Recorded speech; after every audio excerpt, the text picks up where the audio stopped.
인베스팅닷컴 기준 주가 상승률 상위 기업 소개해드릴 차례인데요. 이번엔 과연 어떤 기업일까요? 이번에는 전자서명 업계에 독보적인 1위를 맡고 있는 도큐사인인데요. 주가 상승률 도대체 얼마나 될까요? 도큐사인 하게 되면은 미국 증시에서 코로나19 수혜 대표적인 수혜주로 보고 있는데요. 1분기에 매출하고 수주 잔고가 전년 동기 대비해서 약 39%, 각각 59% 와우. 급증을 했고요.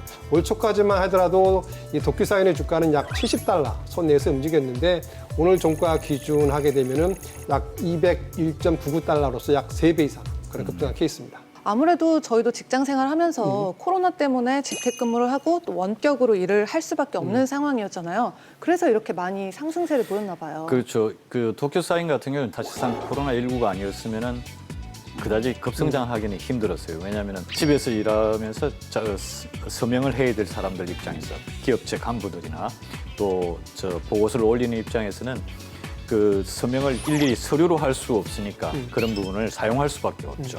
그런 데 따라서 매출이나 수익이 그만큼 급성장하고 있다는 것이 나타나고 있습니다. 이른바 스테이홈 스탁이라고 이렇게 코로나19의 수혜주로 불리는 아주 대표적인 기업이었는데 정확히 어떤 기업인지 좀 더 자세하게 알아볼까요? 그러니까 도큐사인 같은 경우는 그 말 그대로 다큐멘터 플러스 사인 이렇게 결합한 회사인데요. 2003년도에 미국의 샌프란시스코에서 설립을 했는데 보통 이 전자 계약을 갖다 체결하고 관리해주는 그런 회사고요. 현재 약 180여 개 고객 중에서 약 65만 명 또는 65만 곳의 유료 회원을 지금 가지고 있는 상태고요. 이 도큐사인이 처리한 이 전자계약 서명 같은 경우는 미국의 이사인법하고 유럽연합의 그 아이다스 규정을 준수할 수 있는 규정에서 이게 허락해주고 있는 합법성과 투명성의 그 기술을 가지고 있는 회사라고 보시면 될 것 같고요. 최근에 코로나19로 수혜를 받았는데 최근에 매출 동향을 보게 되면은 결국 미국 회사들이 최근에 코로나19 외에도 일단 그 전자 디지털화를 지금 하고 있는데 그런 와중에 여기에 가장 적합한 수혜주로 각광을 받고 있기 때문에 매출과 주가도 동달아 지금 동반 상승하는 그런 모습을 나타내고 있습니다. 이런 전자문서를 처리하는 시스템이 없었더라면 저희도 이런 재택근무가 굉장히 어려웠을 텐데요. 국내에서도 비교해 볼 만한 기업이 있을까요?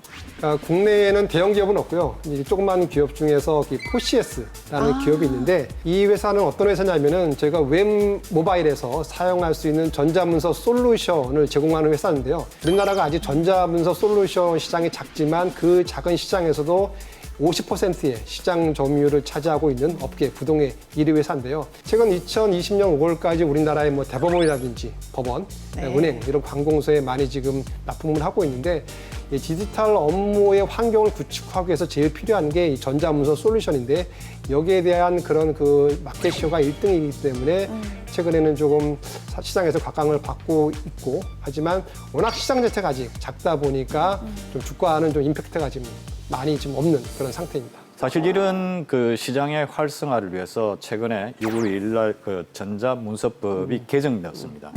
기존에는 전자문서로는 안 되고 일종의 그 종이문서, 그거로 법적 효력을 인정받았는데 이제는 비대면이 되면서 전자 그 서명이 법적인 효력을 갖게 되었습니다. 이 효력은 일단 개정이 되었기 때문에 6개월이 지나야 발생되는 걸로 그래서 올해 내에는 큰 수혜를 포시에스가 누리지 못하고 내년이 되어야만이 포시에스는 상당히 각광을 받을 겁니다. 이렇게 코로나19가 아직 멈출 기미가 안 보이면서 재택근무가 늘어나고 비대면 합의도 계속해서 수요가 늘어나고 있는데 그 도큐사인의 리스크 요인도 분명히 있을 것 같습니다. 예를 들면은 1분기에 수주가 59% 늘었지만 주가는 1분기에 127% 증가했고요. 이는 결국 나스닥 시장의 12% 상승한 것보다는 월등한 수익률이기 때문에 역시 밸류에이션 문제이기 때문에 조정 가능성이 있다라는 얘기가 나오고 있고요. 두 번째는 이 이 서명 시장이 지금은 초창기지만 이게 이제 확대되고 있거든요. 독점적이잖아요, 그렇죠. 거의. 그런데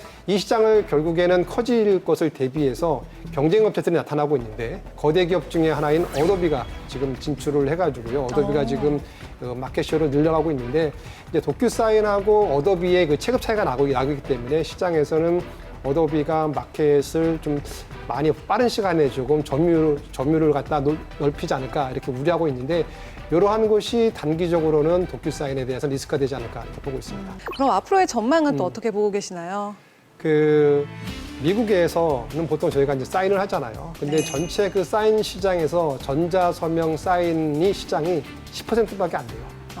결국에는 이제 코로나19로 인해 가지고 이 시대가 디지털화 되게 되면은 전자서명이 활성화되기 때문에 따라서 이 도큐사인의 그 성장 가능성이 높고 따라서 매출 가능성 또 이익 가능성 증대 가능성이 높다라고 볼 수가 있겠고요. 최근에 그 여러 가지 미국의 증권사들이 긍정적인 리포트를 내고 있는데 최근에 나온 그 웨드부시 증권사에서 나온 리포트에 의하면은 작년도에 이 회사의 매출액이 약 7억 달러였는데 네. 내후년도 2021년도에는 약 13억 달러 와. 예상을 하고 있거든요. 두 배 더 두 배인데요. 따라서 단기적으로는 조정을 받을 가능성이 높지만 결국에는 이 매출이 2년 안에 이제 배로 올라가기 때문에 그만큼 주가도 탄력을 받지 않을까 이렇게 보고 있습니다. 방송 보시면서 도큐사인에 대해서 더 궁금한 점이 있거나 이 기업에 투자를 해보고 싶다 하시는 분들은 카카오톡 채널에서 필살기 해외 투자를 검색하신 후 친구 추가해주세요.